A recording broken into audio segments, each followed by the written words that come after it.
hate on us, DK. No, they can't hate on us. We're on time. On time. Look at us. You. Yes. Not to mention, we match. We do match, DK. Like we're about to go on a bank robbery, man. There's a bank right across. Wait a second. Hey. The way AI works, we don't need to say those things out loud. Like. No. How about these two people doing this podcast that want to rob banks? I know. Oh, well, one guy got to wake up. Yeah. You're good. You're ready today, man. That's what I'm talking about, DK. We're ready, and so are they, apparently. Mm-hmm. We're ready to do actually, this. Pittsburgh fan 412 was just in here. My son and I were just in talking with they're in from Portland, Oregon for the Penguins opener tonight, season opener against the Chicago Blackhawks. We'll be talking more about that too. Lots of stuff happening downtown today. Are you ready, Moan? Oh man, from Portland, Oregon, DK. That's intense, man. Oh, it's an intense fan base. All right, well, that's why we get the booze in the stadiums too. Is that why? And chants and the whole deal. There we go. Then I got us.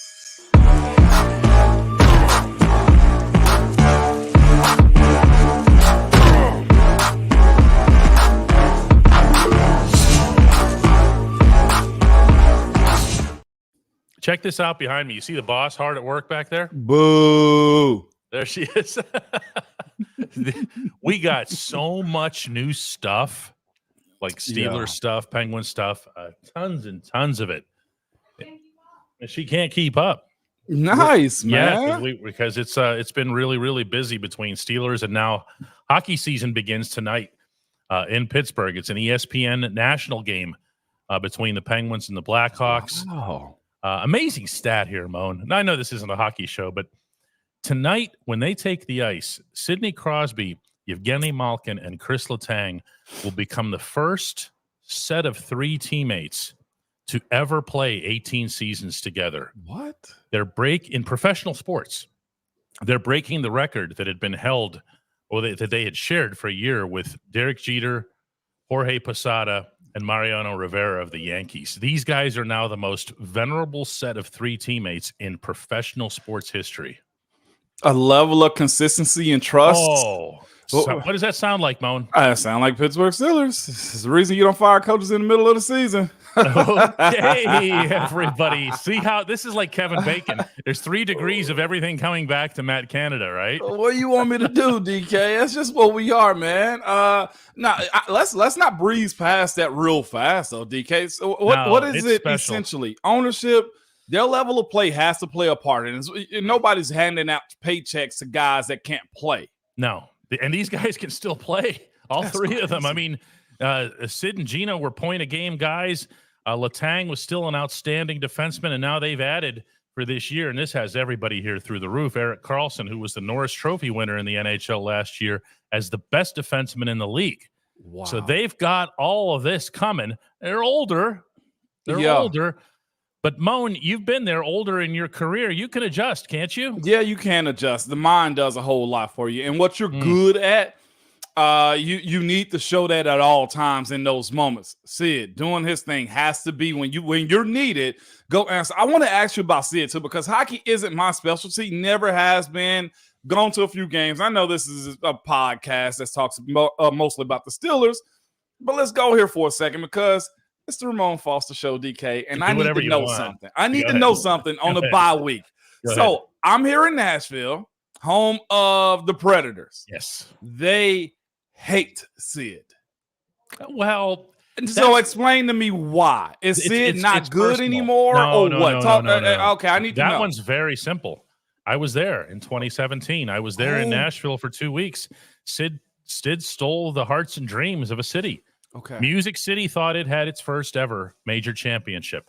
Okay. The Predators went in through the Western Conference Final just burning the Village down. And then they looked really good in the first 2 games of the final, and you're thinking it's just a matter of time. But then Sidney Crosby and the Pittsburgh Penguins did their thing despite having a bunch of guys missing, including Letang, played through injuries. Standard was the standard, as long as we're on the football theme here. And they won. The Penguins did Game 6 right there in Nashville, Tennessee, with all the country music people outside and filling up Broadway. And and Garth Brooks is out there, and Carrie Underwood's boyfriend or husband at the time was on the team, and it was all so sad. So they hate Sid. That's it. Oh man, DK, I didn't realize that. Okay, I get it now. I actually just started Lorenzo's question. I want to go there after we do the Hey Moan segment too. You going to the opener, DK? Hockey? I'm covering. Yeah, I wouldn't miss it. Okay. Yep. That is freaking phenomenal, man. We got good news today from the horse's mouth. Also, Deontay, man, stating 100%. It was two good words from him. It was hell yeah, meaning he's going to be ready after the bye. I had kind of suspected that, and I kind of suspected the same for Anthony McFarland, who's also tracking in that direction. Yes. You remember what he was doing before the injury? You know what's funny? I mentioned this on yesterday's show, and I saw one of the comments was, man, I forgot all about him. I did. Okay, but that happens. But he was supposed to be a big part of this offense. Yes. Okay? So and here they are, you know? And if they're coming back, we'll see about Pat Freiermuth. Don't forget about him. So what you know what's fascinating? You just hit a trigger word when it comes down to what you said about Anthony McFarland. You said you somewhat forgot about him. That is why a lot of the times players play hurt, players lie about injuries, players don't want to retire. It's so hard, DK, to identify when you're in your prime. For a guy like Anthony McFarland, man, I don't want to miss this game because somebody's going to do something good and they're going to forget. Yes, and he finally had broken through. He finally he didn't have one foot in the door. He had both feet in the door. And you know, he and I talked about that. This was a couple of times in Latrobe and then once after a preseason game down in Atlanta. And he said to me, I'm not taking anything for granted. I haven't done anything yet in the game. And sure enough, you know, he gets hurt right away. And you're like, no, man. But he's going to be a big part of this. Guys aren't getting separation. Yeah. They didn't get separation Sunday against Baltimore. They did not, man. That is that's fascinating that you say that because we have somewhat forgot about Anthony McFarland because win losses, divisional games, bad losses, and stuff like that. You think to yourself, you're at full strength. That's why also Coach T is him saying what he's saying about Baltimore came in at full strength. He did. I don't think I've ever heard him say Never that. heard it. Not once. Never heard him reference the other team's injury report. Never, DK. But I think that was his way of telling us, listen, what you see is ugly. What we see is just beautiful. Okay? Yeah, because all we came here for was the result, and the result to us is beautiful. Yeah. Under these circumstances. Under these circumstances, goodness, DK, that is fascinating, man. But it's so many things that go into guys being available, man. Like Anthony McFarland. What is that? I was talking to my son 2 hours. What did he say? 2 hours about Anthony McFarland coming back. That's going to be huge. The bye did come at the right time, and I don't know if I've ever met a coach that hasn't said the bye week came at the perfect time. DK, it always is. This one did. This one did. And maybe remember when the schedule first came out, the NFL's official schedule, one of the thoughts was, boy, that's awfully early for a bye week. Yeah. No. I'm still stuck by what TJ, I mentioned on yesterday's show, but what TJ said to me on the way out of the room. He goes, all that matters right now is that we get healthy. Yeah. And even better, though, coming down the stretch, they got to go to the West Coast. We got to break this streak. Like legit West Coast, like Los Angeles. I know the Raiders was, but give me another 45 minutes in the flight to get to LA if it's that long. Yeah, there's no streak. You went out there and played in a soccer stadium with Duck at quarterback. I checked. I'd say, speaking of Nashville and people who are here, did I tell you I saw him at a football game too here in Nashville? I'm doing my job on the sideline and I hear Ramon. I usually don't turn around. And I was like, let me look real quick. Devlin Hodges in the doggone crowd. And I went and dapped him up real quick. I'm like, dude, what's going on? He was at the game chilling, man. But I think he's dating some country music star or something like that these days too. So he's in Nashville too. Of course he is. Paulie says when you play any Pittsburgh team, you play the whole city, including the other two pro teams. That's true. You guys pay attention tonight on social media, and you'll see that all of Pittsburgh's teams send out go get them, good luck messages on opening day. They're all using the same colors. I already saw the one that the Steelers sent out to the Penguins, and it's a combo picture of Najee Harris and Evgeny Malkin because Gino is a big Steelers fan, and Najee's been to Penguins games. Moan, you've done it yourself when you were a player. I saw you bounce around here to the other two venues. There's nothing like it, man. Same first name, same set of colors, only place in the country. And I loved it. You go into Pittsburgh, if you're there long enough, heck, if you're there for a year, you will learn. You're adopted by every other sport, man. And you're going to get a jersey, Penguins jersey. Got two of those. I got a Crosby and I got a base one, Stockland. And I got numerous Pirates jerseys too. You guys, you know what we have to talk about at some point, maybe it can be after the break, was what a fool Dave and Al made of themselves at Penguins games. Can we do that? They were in competition with somebody, man. Yeah, each other. And Taylor Lewan, man, from the Titans. That's who it was. Drinking beer through fish and stuff. Goodness. Who could be the biggest fool? That's what they were doing. And they did a good job of it too, man. Memories. They sure did. Guys, when we come back, we're going to get into the only segment that matters. And that's, hey, Mo, on a bye week. On a bye week. On a bye. At DK Pittsburgh Sports, we take pride in coverage that connects our city's fans to their favorite teams. Now, that connection's stronger than ever. Introducing our all-new state-of-the-art app. Find expert inside reporting and original podcasts. Check live box scores. Track the latest stats. Chat it up with our community of thousands of fans, all in one place. The new app from DK Pittsburgh Sports. Coverage that connects. And welcome back to the Ramon Foster Show. And Moan, there's so many things to look forward to over this bye week in terms of just pure discussion. Okay? Mm-hmm. The first thing that I want to bring up with you is your stance on these running backs. Yeah. Okay, because we're seeing Jaylen Warren do things that look like things that Najee Harris can't do. But at the end of the day, there are positives to be said for Naji, including all of his yards after contact, including the way he performed in the third quarter in Houston when he pretty much tried to do this thing that Jaylen did here, which is picking the team up and putting it on its back. Give me something on this. Does it have to be an either or? Can there be a reshuffling of the percentage of snaps? Would you be in favor of things just staying the way they are? Talk to me here. Man, this one's tough because it's so early in the season. Both dudes are super young too. I've seen this happen in multiple cities. Of course, you know, the team I cover here in Nashville has a guy that generates a lot of attention. It's Derrick Henry. The guy behind him, a young rookie, get in the game and does the exact same thing that Jaylen Warren's doing. And that's the same exact conversation we have. I think you got to deal with both because the premier guy, Najee Harris, is going to do something that justifies his first round status and him being RB1 on this roster. It's a matter of teams do want to take out your main weapon. Najee is a main weapon because if you allow him to get going, then it's a long day for your entire defense. I look at Jaylen Warren's situation is it's a lot easier to play well when you're the backup too. You have no worries. It's psychological, DK. I will say that because, you know, at the end of the day, I'm just the backup. I'm telling you the way it is. I'm just the backup. That's what's so impressive. That's what's so impressive with what, you know, Brock Purdy's doing now that he's become the starter. As a backup, you're like, I'm just the backup. I can be afforded mistakes. And maybe that's the way Jaylen Warren's approaching it.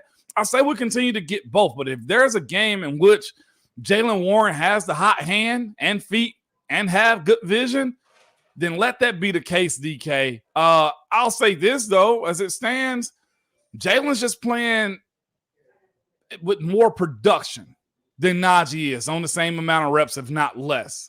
If I'm a coach, I do find ways to incorporate him in situations that allows him to be successful. Maybe it's Najee goes out, they bring in a different personnel when Jaylen Warren comes in the game too. That's a softer box when you're blocking against a defense that's preparing for Jaylen versus Najee, who you know is going to be a primary runner. That's what we're seeing here. Cody comes in a lot of while you're speaking. Cody says put Najee in to beat the defense down, soften them up for Warren to bust through. That's a great point. Want to hear another one? Matt Wilcox. Najee's value is in December and January. You know what? We saw that. Yes, we have. Okay. That is That is something that's significant. My answer to everybody who brings up, excuse me, Najee versus Jaylen is both. Yeah. If you need to restructure them situationally or whatever it is, or go with the hot hand, I can promise you that after that one series that Jaylen had that everybody rightly went completely gaga over in the fourth quarter, Yeah. I can promise you Jaylen would have had nothing left for the next series. Am I right? Again, Nothing. it's the backup. It is the backup, DK, and that's how we got to kind of approach this. It's the backup. You play more freely when you're the backup. Think about when you got to put the ball in the starter's hand. Everything ramps up a little bit more, DK, and the concentration. And as you just said, the workload. Can Jaylen handle that workload the same way we expect Najee to? Mm-hmm. Yeah, Leslie just could have killed the entire conversation with one word: both. Yeah. You know? Yeah. It's and the more you do that, the way you guys did, Moan, with Le'Veon Bell and D'Angelo Williams, give him a little bit of yin, give him some yang, give him some zig, give him some zag. And that's what I'm telling you. That's all that's necessary out here is to have both, enjoy both. We talk about Le'Veon and D. Will, like you said, that was good. I mean, Rashad and Mweldy, it was good. When what's his name had Willie Parker and the bus, it was good. You talk about yin and yang. Whoa, you see what I'm saying? So hey, that'll work. And that's all I'm saying, DK. Very different. Very different. To make a difference. Rodolfo has become pretty good at this sort of thing. He just senses. He has this inner clock that goes off whenever it's time to remind everybody that the Get-Go Cafe and Market, quality is at the core of every menu item. 3 expert chefs. Let's call them Naji, Jaylen, and Anthony. Since he's coming back. They fine-tune every detail so that every sub-burger, salad, wrap, drink, and app is crafted for what all 3 of them in unison refer to as craveability. Order your favorite entry at the Get-Go Cafe and Market today. Better believe it. Order it in time and head down there and pick it up for tonight's Penguins game. You know? You got time. 8 o'clock face-off. The Pilgrim, too, DK. Don't forget about the Pilgrim. Pilgrim is around. The Pilgrim is back. Everyone talks about when the pumpkin stuff comes back. No, man. It's the Pilgrim. By the way, not the side. Are you a pumpkin spice guy? I am. What? Yeah. The problem with it, though, is that it's extremely hard to find anything that's sugar-free pumpkin spice. So I can't have it on any consistent basis. But before I was told to knock off the sugar, that was that. Should I also ask you if you like pumpkin spice lattes? Do you also wear UGG boots with leggings too? That's enough out of you. Locker room talk. Striper City says Cowher ran Willie Parker, and then Jerome Bettis would close out games. Even later on, Jerome just got to the point where he was just being used at the goal line. You remember that weird stat? Somebody tweeted that out recently. What's the weirdest stat you ever seen in your life? 5 carries, 1 yard, 1 touchdown. I thought it was 3 carries, 3 touchdowns, 3 yards, or something like that. That sounds right. It was something like that. I'll find a direct stat for you. So I'm sure somebody in the chat gonna do it for us in a second. But yeah, that was crazy to think about that. This is what you want in a team balance. And let me ask you this, DK. When it comes down to what do you do after the fact? Whenever Anthony McFarland comes back into the lineup. I mean, there's hay to be made there too when you got a 3-headed monster like that, DK. There is, and remember that he, in his workload, and we were talking about this at the time from Latrobe, was splitting a lot of different types of reps with Calvin Austin, okay? And that was before Cal had to get kind of moved into the Deontay role. So it was also before, boy, this is going to sound mean, and I don't want it to. Do it. But Allen Robinson, he's made some big plays for the Steelers. He made a big 10-yard catch for a first down on that winning drive the other day. But he's not Allen Robinson. Right. Okay? He's getting up there. He's not able to get downfield or anything of the kind. So I have a feeling that what will end up happening here when everybody's back is you're going to see a little bit of a faded role. Not entirely, but a little bit of a faded role for number 11. Okay, respectfully, with immense respect and no negativity.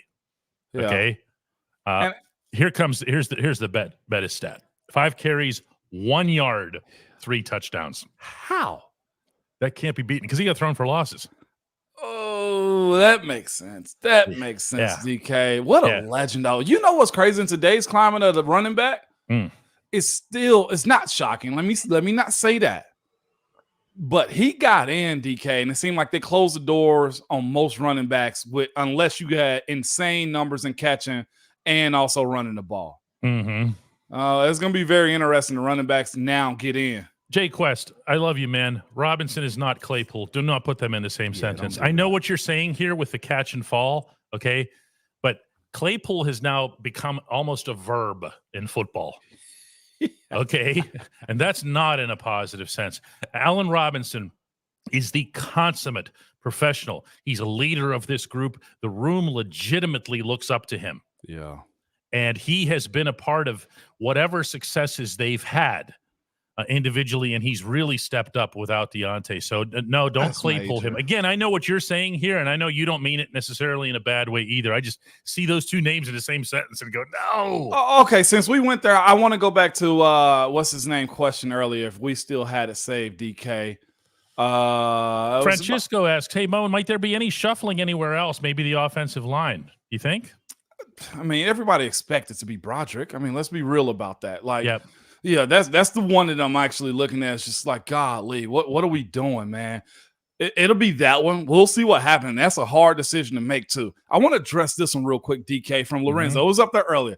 Hey, Mon, what is the difference of calling the offense front upstairs than on the field? From upstairs. Some people need a different view, okay? 49ers call it from the field. Well, that's because that's the head coach on the sideline, too. Shanahan's the head coach. The same way Andy Reid's on the sideline. And Eric Bieniemy is too. It is yin and yang. Some like it, some don't. Some want to be focused in the way Matt Canada didn't react to the touchdown after the fact. Some of you will remember that I promised yesterday that I'd be playing a conversation with Quan Alexander. Remember that? Yes, I do remember a couple of you said, can't wait to hear from Quan. I've seen it over there.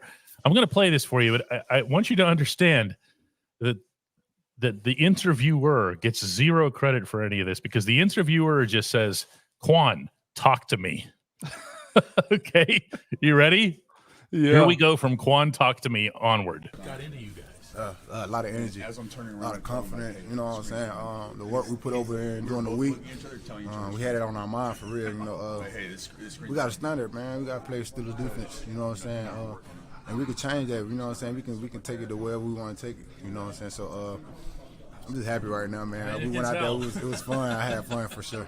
I can tell. Where did it come from? Because there's a lot of distractions. Let's not lie here. Right. You can always keep it real here. For sure. There can be distractions. And you guys just seemed like you just tuned it out and just focused on yourself. Yeah, man. We just really controlling what we can control for real. So we don't really try to listen to nothing outside. You know, for us as a defense, we need to go out there and do whatever we need to do to get the win. You know what I'm saying? We got our side and the offense got their side. They got to handle theirs and we handle ours. As long as we handle ours, we'll be all right. This is a good corner of the room, isn't it? No, for sure. Yes. These inside linebackers. No, for sure. This guy over here. We got people for everything. Run, pass, you know, whatever you want to do. And then we got the whole defense. We put all the defense together with our other linebackers, the outside linebackers, and the D line that's been working, and DBs that getting takeaways. You know what I'm saying? Coming up and hit. So it's been fun, man. We had fun today. We just got to keep it rolling. How many times did he use the word fun? Fun, yeah. He cut himself off about halfway through and just goes, I'm sorry, this is just fun. Fun. Okay? All three of those guys were doing that. Yeah. And I'm sorry, we're not singing the praises of these three guys and what they've become and the unit that they are and the distinct roles they've not just adopted but embraced. Yeah. It's good. And you brought this up because yesterday somebody says it's time to replace Quan with Cole. And you was like, no. There's no replacing. There's no replacing. Yeah, they're interchangeable right now. They're doing different things. But when you look at Quan specifically, and this is one of the things I've appreciated, there was no assimilation period for him. There was for the other two. Because his thought process was from day one, destroy. Yeah. Okay? Yeah. Destroy. Yeah. Now, Elandon's was too. He just wasn't as sure about where he needed to be to destroy as well. And Cole's is more technical because he's the third down guy and he needs to make sure that he's in on coverage. But they've done that job. They have done that job. And I respect the hell out of all three of them. And by the way, Omar Khan for having assembled this group from scratch, and from thin air. And what's fascinating about that is guys being free agents are older vets in the league. Landon and Quan's played in other places too, to be able to harness what they have left. Because here's the thing. I mean, you love for these guys to be around. One of them to be around in a long-term capacity to teach up potentially, man, a younger guy at some point. I feel like we're speaking next year. Sometimes we go through that draft stuff. Middle linebacker is going to be of the conversation at some point. Somebody from the inside, right, DK? Mm-hmm. But to get play out of those guys now, for them to come in and understand what the heck they are as a group, that's hard to accept for some people. Because some guys, especially at that position where you're the quarterback of the defense, you don't want to come off the field. But he just told you, looked over the coals like him, like, we got something for everything.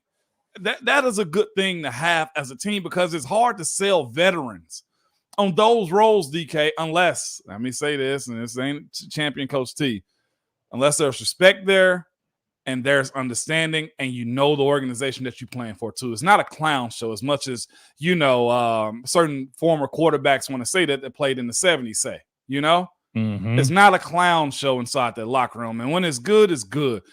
And you can't supplement what guys are willing to do for you in those moments. They were supposed to lose that game by Vegas standards, by almost everybody's standards, DK, right? Yes. And here we are sitting fat, happy, and sassy on a Tuesday because they got a dub, because those dudes, as Quan said a second ago, everybody's got something on that defense that they're capable of doing, and the offense eventually is going to have to come along with them, DK. That's fair to say too. Yeah, this is, Roy points out here that you see the joy.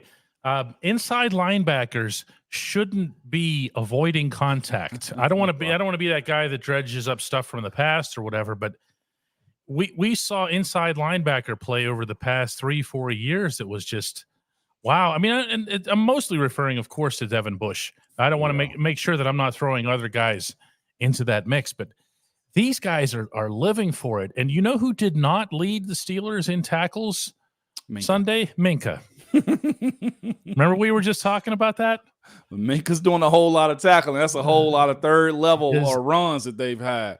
These guys just got it. Everybody's talking about Quan's neck. Yeah, that thing. That's one thing I noticed about myself and just anybody that's played. An athlete by the neck is super thick. But think about the sport that you're playing.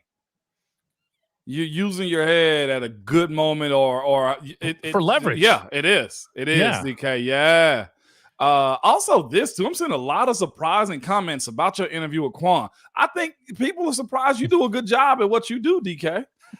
All I said was, Quan, talk to me. But the part of it that is work and knowledge and whatever else is that you get to know who you can do that with. Yeah. Okay? That's fair. Yep. If I walk up to someone who is, I don't know, a veteran or whatever, they're gonna give me a look like, not that he's not a veteran. It's just there's certain personalities that you can push a certain button with.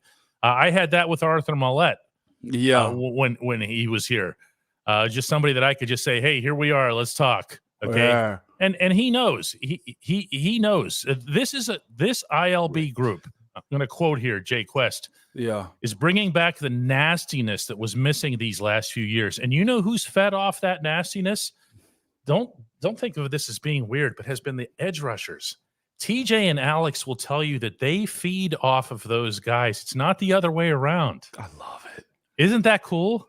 You know what it sounds like? It sounds like you got some older dudes in the middle linebacker that's sicking the young boys out. Go get them. I love that type of stuff. This is why it's hard for guys to let go of the game, because you have that happen. And I'm sure those middle linebackers are being rejuvenated by watching TJ and friggin' Alex do work. And not only that, have a guy go in the game as a rookie, Joey Porter Jr., and get an interception. How geeked was that entire defense behind that, DK? Oh, it's hard to even put that into words here.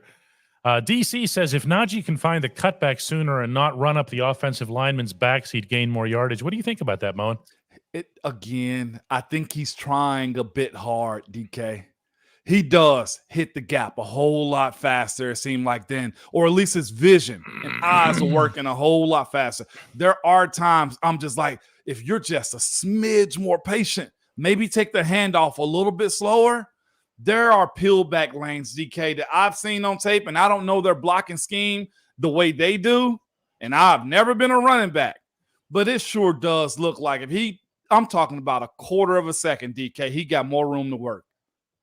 Sean Patrick says, hey, Moan and DK, when Canada gets fired, either during the bye week or at the end of the season, who would you like to see replace him? What about Byron Leftwich? What about him? B-Left's games come up a whole lot. Y'all, we do this for a long lot. time now. Yeah, it has. We do this a lot when it comes down to us wanting familiar people. I love B-Left, and I would love to see him in that spot. But let's make sure we go get the absolute best person for the job, because I'd hate for y'all to won't be left. And DK, here we are right now. What's today's date? On October 10th, right? Day after asking my birthday. for be left. Mm-hmm. Yes, Siri. Okay, all right, I heard you. Asking for be left. And this time next year, yeah, she did. That's actually really funny. And then be left don't do the job you want him to, and you hate him. So that's why I'm hesitant to be like, yeah, let's go be left, because I like him. Smart, super smart dude. But Pittsburgh is a hard place to be a coach at in general. Donnan has a terrific question here. He says, hey, DK, does it seem like the team is bonding now? I'm going to answer this briefly, Moan, but I want to throw this to you here, because here's what I'm thinking about. Bonding is easy when you win. It is. Everybody loves everybody. Everybody's backslapping everybody. Everybody's high-fiving everybody. To me, your bonding occurred in the week of prep to lead up to that event. Yeah. When everybody's talking about how Kenny Pickett had the offense focused, tune out the noise, tune out the Matt Canada stuff and whatever else here. That's your bonding. It is. All that happens with the win is support, right? Yep. That the win is a part of the bonding. Honestly, that comes from the win. The bonding happened in camp. It happened probably more, DK, when you lose. And then you go out and you win a game like that. Like, again, I say this all the time. People hate to hear it, but like those scars that you have build you. You know what I'm saying? What you hope, though, is from those scars, you continually get more wins behind that. But DK, bonding is your teammates at that point. Yeah. This ain't a question of, hey, you guys go in the corner and in the room and be friends. No, do your job right, and we'll be real good friends and bond, because it means we have a better chance to win games. That's why guys get super defensive. And it strengthened after Houston. I described for some of you guys that locker room, there were guys just kind of got together in groups of 2 or 3, and they were discussing stuff, and they were just trying to figure things out. They're doing that on the spot. They're doing that before they get on the bus, before they get on the charter flight. They're taking care of it right there in the room. Yeah. Okay. That's your bonding. Like, again, it's easy. It was easy Sunday evening for everybody to bond. And I want to leave Joe Jens up there too. Joe, I'll say this. So what? To the Matt Canada needs to be fired thing. So what? If he ain't, are you going to stop watching? Viewership is high in Pittsburgh. I don't know if you guys know that. Viewership is high. That's the reason you get so many afternoon and night games. So what if he's not fired? Y'all got to remember, you're asking for a dude to lose his job. And I know we all are having an expectation, and you get hired and fired because of your results. But y'all wishing it right now ain't going to force Coach T, Mr. Rooney, and Omar to let him go. And sorry, go ahead. No, that's just me. I know how y'all feel, and this is a place to vent. Evan wants to know why the Steelers don't play tempo more. Young quarterback, young offense, period. Ain't no other way around it. Lots of replacements now, too. A lot of replacements. Think about when Ben started doing tempo.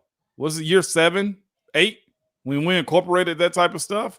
Again, if you run tempo and you get 1 yard with another yard, and then you got a third down and long, that sucks for your defense, because they got to go back out there and play defense because you're doing tempo and it's not successful. So why would you put the ball in Kenny's hand and make him do those types of things if you're not sure he can handle it? And I don't think Kenny can handle it right now. Really good one here from Miss Pittsburgh. She just says flat out, so was Kenny calling the plays or not? Boy, am I glad we have a chance to address this, because go ahead, Moan. I got this. Kenny has the ability to adjust protections. I just replied actually on the NFL's Instagram. They're like, is he calling Randy? Because they try to correlate them going to George Pickens as a Randy Moss play, because it was on the right side. No. They went Randy. You know what the left meant? Lenny. Okay, Leo, Ralph. Those are words that you use left to right. Left to right. If you go back and look at that clip of Kenny saying, Randy, Randy, Randy, the entire offensive line slid right, and I think it was Connor Hayward that stayed in on the backside of the block. He did. That was a pass pro audible. Most quarterbacks have that when you start to see differences more. And the Ravens brought the house, and the house met another house. Kenny had just enough time to put that ball exactly where it needed to go. Also, by the way, and kind of relevant to this, Kenny confirmed all of this today. Okay? I ain't even on in the the room south for side. that. Yeah, Kenny confirmed all of this. Kenny confirmed that he was just adjusting a protection. Within that protection, George, the play was designed earlier in the week by Matt Canada. Yeah. And it was set up in a way that this was exactly how it was supposed to work. They expected cover 0. They expected it. They got it. That's something that Mike Tomlin acknowledged. So all Kenny has to do is go up to the line and see which way they're weighted. Yeah. Which way are they weighted? Meaning the Ravens. All right. There's more over here than over there. Slide over. Connor Hayward makes the adjustment. Everybody holds their block just long enough. George, what he has to do is beat Marlon Humphrey. Yeah. What he didn't have to do was beat him like a rented mule here on hockey night, I can say. Okay. But he did. He humiliated a really, really, really established cornerback in this league. Yep. And Kenny put the ball where it needed to go, and that's it. But the credit for the play call goes to the coordinator. So Jim asked this question. So why not just say left or right? Why don't you just call your wife by her name? Laura, Jessica, Ashley, okay? Because the offense is built on multiple R and L words. We had Ringo, Ricky, Ray. Those were Lenny, Leo, lefty, righty. It's so many different words. Why just say left and right when Randy clearly means R with a Y at the end of it, go wide. Leo means stay in. Lenny means just this. Liz means all the way out there. There are so many different words that mean right and left, but don't take you outside the box. That right there was clearly a full slide, and you want to know why? The left tackle also went down, and you kept the tight end in on the backside. Yes. That's a full slide max protection. Yeah, that's not messing around. That's saying we're going to do anything and everything to keep the quarterback clean long enough to put this ball up in the air, and they did that. If you want to become a member, by the way, you've noticed that some names are in green and some aren't, and some have really fancy, cool emojis and some don't. Go to dkps.net/join. All you do is you take that and just type it up into your URL, dkps.net/join. I want to welcome Nick as a new member, and I want to welcome Michael as a new member. No doubt. And I want to thank Roland, the tenant, for his contribution. And he asks, hey, Moan, did you see Robert Spillane getting his yesterday? Imagine that, an undrafted guy developing under Mike Tomlin. I mean, Spillane is a ball player in this league now. He has a name behind. I'll say this. One of the biggest things Robert Spillane did to himself was take Derrick Henry on in the hole the way he did in Nashville that year. Amazing how one play resonates like that. One play. It's good through to see the entire football world. That wasn't a Pittsburgh thing, Bone. No, I know. Oh, I know. You just do not see collisions like that in this sport. Mercifully, this was like Dave and Vontez, remember? Yeah. Where you just go, whoa, what did I just see here? Yeah. And Spillane, this is the thing. Coach T in the front office gave him a shot, but I give all the credit to Spillane for continuing his development because he was a P squad guy for a few years before he actually got that shot. I will say Pittsburgh does seem to extend that olive branch to guys in his position a little bit longer, it seems like, than other organizations. And that's why you find guys like him and Rob Golden and other Roosevelt Knicks that flourish because of that undrafted status don't matter in Pittsburgh. Also, you gave shout-outs to DK. Got to give a shout-out to Levi Smith for 5 gifts given out as he memberships going. And Daniel Pike just gifted another 10 right now too, DK. So we're getting more members by the minute, man. That's awesome. Yeah, I'm glad we're able to call those out here. Cody says, when James Daniels comes back, do the Steelers look to challenge Mason Cole at center? Or are you looking more to build continuity by giving Cole more leeway? Maybe Mason Cole's playing bad because he doesn't have James Daniels beside him. There's so many different things that can kind of go into play. He's not used to Nate Herbig being right next to him. Who knows what it is? When you have a backup lineman beside you, your communication will take away from your play. That's why in practice, I'd always be harder on dudes who are spot starters because we don't need to be talking. You don't need to affect my play by me trying to help you on game day. I'm not excusing how Mason Cole's play has been as of late, but let's see when James Daniel get back and you put him in his right position. Francesco says, I feel like the Pickett to Pickens touchdown is blinding fans to how bad the offense was against the Ravens. The Steelers are still a bad football team finding ways to win. I don't know that anybody's blinded to that. I think it's a fair way to look at the situation, especially over the first three quarters and really part of the fourth. However, Francesco, the one thing that I would say is you're limiting that drive to just the one pass. A lot of good things happened. Okay. Over that fourth quarter. Jaylen Warren made a lot of plays. A lot of good blocks were thrown. George made other good catches. I mentioned the Allen Robinson catch.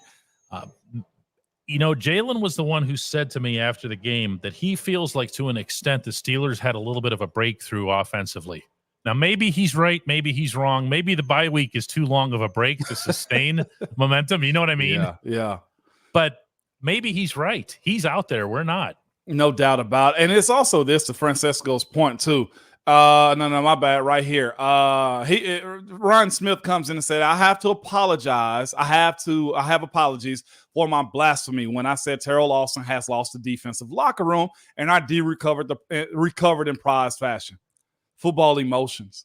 Okay. It is what it is. I put this up here, Ryan, because again, Terrell took a lot of heat last week, man, and probably rightfully so. But to come here and say, my bad, that's the reason I started that one, DK. The defense did show up in a major way this past weekend. Brent says he's been doing gifts on the Southside Beat, the show that precedes this. Do those count here also? We're all on the same channel. We have 4 Steelers show on this channel. This is our headliner, the Ramon Foster Show. We've also got my daily shots, the Matt Williamson Scout's Eye, and Southside Beat with our 2 reporters from DK Pittsburgh Sports, Chris Halleck and Corey Christen.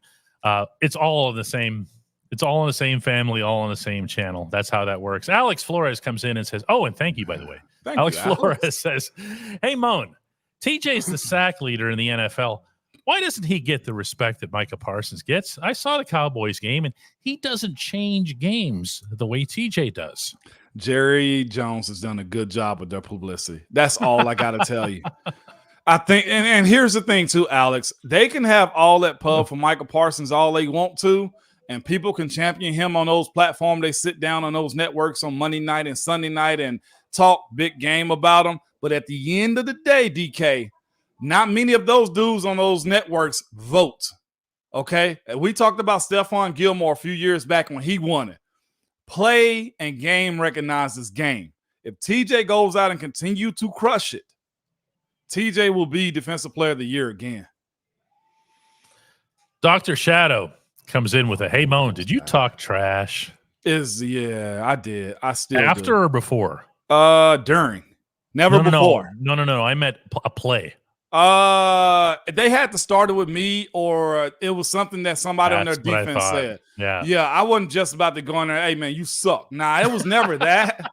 That'd be great, though. Oh, man, I didn't really see much of your film. Can you tell me what your next move is? I can do that one. Or, hey, why are you laughing? Turn around. I ain't even see your number on the program. What's your name again? You talk to him. I don't respect you enough to talk to me. You talk to him and tell him what you want to tell me. I can go on. I surprise my kids sometimes because they see me laughing. I'm like, don't let this laugh fool y'all, okay? Or the people that I work with now is like, y'all see me laughing. It's because I can be a true prick. So yeah, I talked a lot of trash, man. I did. Oh no. Spice says Mason was playing bad whenever Daniels was in there. Here's my thing. I just don't want to move a guy to center in midseason. It's too important of a position. It's been 2 years since he's done that. Okay. And now all of a sudden you're going to tell him to start developing his rhythm with Kenny and the snap and the ball and everything. That's the part that I don't want to do. One turnover, and everyone would be going, I never should have done that. One bad exchange. Yeah. Nick says, realistically, with the Steelers' schedule, I feel like this team could get away with playing excellent defense while having one or two massive chunk plays on offense, meaning the schedule to come. What do you think, Moan? I kind of fall in that the conversation with them too, DK. This team is slated to be able to compete in most of the games they have left. Like I said, the Rams, you got the Jacks, you got the Titans, you got Green Bay with a quarterback that's struggling. Cleveland and at Cincinnati is where you guys can go dark. Just because I don't know where Joe Burrow's going to be at as far as his health goes, and Cleveland's going to want some get back. They are, but they're still not going to have Nick Chubb. They're not. Well, that's true too. I mean, and along the rest of the way, there is a shot. It really is. The rest of these teams, I'm going to read it out. Be real. Go ahead. It's the Cardinals, it's the Patriots, it's the Colts, it's the Bengals, and it's the Seahawks. Now, I'm not, and the Ravens at the end. Now, I'm not saying they're going to run some bleeping table or something. The only point here, I think we're in unison on this, is that it's not what this part of the schedule was. So there's no 49ers the rest of the way. No, it wasn't that. I actually started a comment too also a second ago. It was like, heck, we were healthy and got smacked. Yeah, Francesco, he's been hot today. Injuries aren't an excuse, though. Last time the team was healthy, Pittsburgh lost 30-7. Mm-hmm. So, yeah, that's just to say this has been a gauntlet of a start of a schedule. Yeah, Terrell Austin, again was quoted as saying that he's not ready to start Joey Porter Jr. Joey Porter Jr. is going to start. Okay, yes, but it's going to be a case where someone is. I think you're going to see the Patrick Peterson move to the inside. Okay, because we still haven't seen that position, that inside position, taken by Desmond King, which was supposed to be why you picked him up. Yeah, and now you have an opportunity here with the bye week to tell Pete, hey, listen, we love you. We appreciate you. We need you on the inside. We need you here. Okay.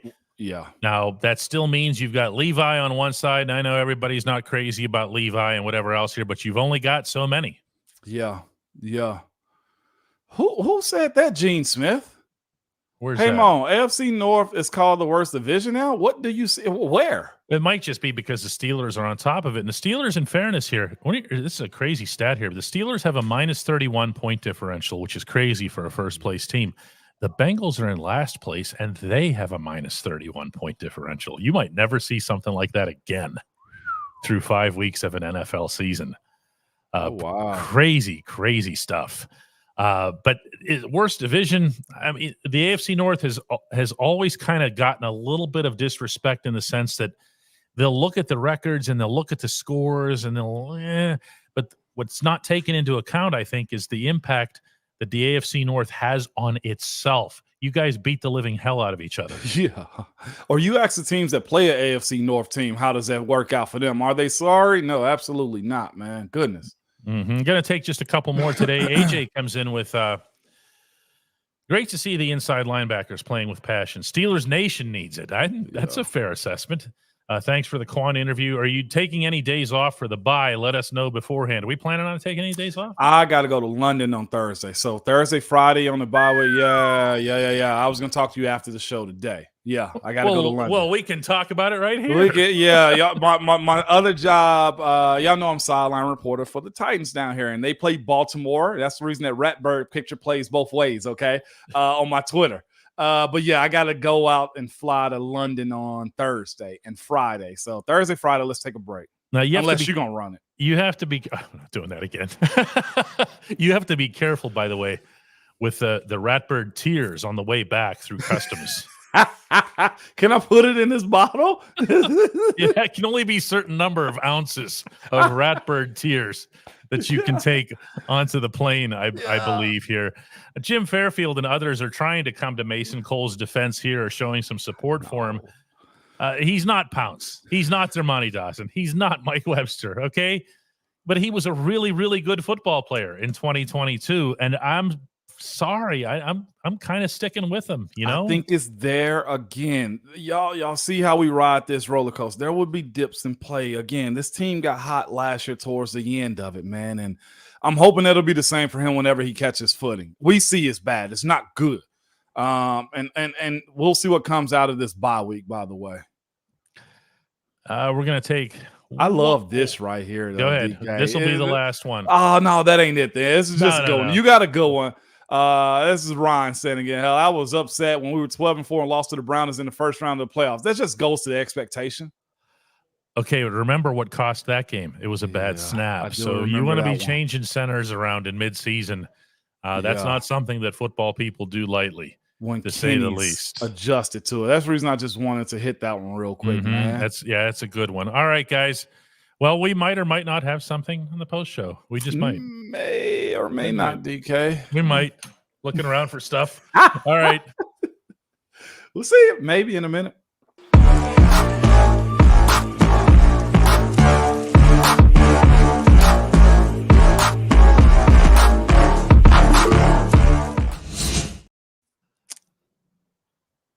So yep, nothing. Joe Cool over there.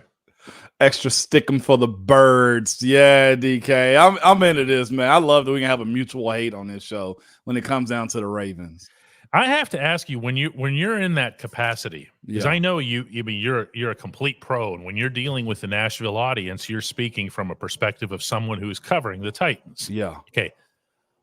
But Moan, it's the Ravens, and it's on the other side of the water. You're flying to the other side of the planet to cover the Ravens possibly losing a game. There's got to be something a little bit extra there. It is, and it's just in the background. They hear it on my show, so they've already played Cleveland and Cincinnati. So every Wednesday I do a scout meeting Wednesday where I break down what I see on film from them. Here's my notes from them, man. I'm sure I call them bungles somewhere in here too. There are my notes from there. And with the Browns, I start theirs off with Browns clowns. This is a good week to have hate in your heart. And my notes are extensive in these weeks for those guys, man. It's thick. So I blend it well enough. Thank goodness I hadn't said one franchise over the other on air yet, DK. So it's been pretty solid, man. I find balance in both. It is opening night in Pittsburgh from the hockey standpoint. I see people are still sending us stuff here showing support for the Penguins in their 56th season opener. That'll be against the Chicago Blackhawks 8-12 face-off. Lots of people stoked for this, and that's really cool. And that's also one of the neat things. I'm going to say it again about this city. You'll see the same reaction whenever Moan and I are doing this show and the Pirates are about to get going. Yeah, no doubt, DK. Before you end with that one, let me say this. This one's pretty good. It's from a new from somebody I hadn't seen on here. Barks asks, what is Mike T's standard? I got one word: winning. Is that it? We can go on and on, DK, personnel-wise, but winning, doing whatever the heck it takes, man, to get the job done. And understand when he says it, he'll also almost invariably throw in something right after it that'll be like, did you see Rodney Williams out there?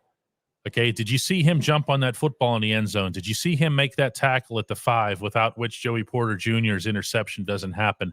That's what he's referring to most often, isn't it, Moan? It is. Re-signing Brad Wing and a guy really selling out for you on for a punter. What a story he is. Yeah. Hadn't been in the NFL for 6 years. Yeah. You know what I'm saying? Fought off substance abuse, battled back, said, I'm still going to be able to do this. And he was, you want to talk about a happy guy. I mean, it was a great thing. You know, he was taking pictures with everybody. But you know, the best part about the Brad Wing comeback? He punted well. Did anybody mention the punter? No. Shout out to former teammate of mine, man. Yes. Shout out to Brad Wing, man. And again, I would tell you, I saw him go through stuff on social media because he's very transparent. I know depression was a part of it. Like you said, he acknowledged the substance abuse that he's had, and he's got a son.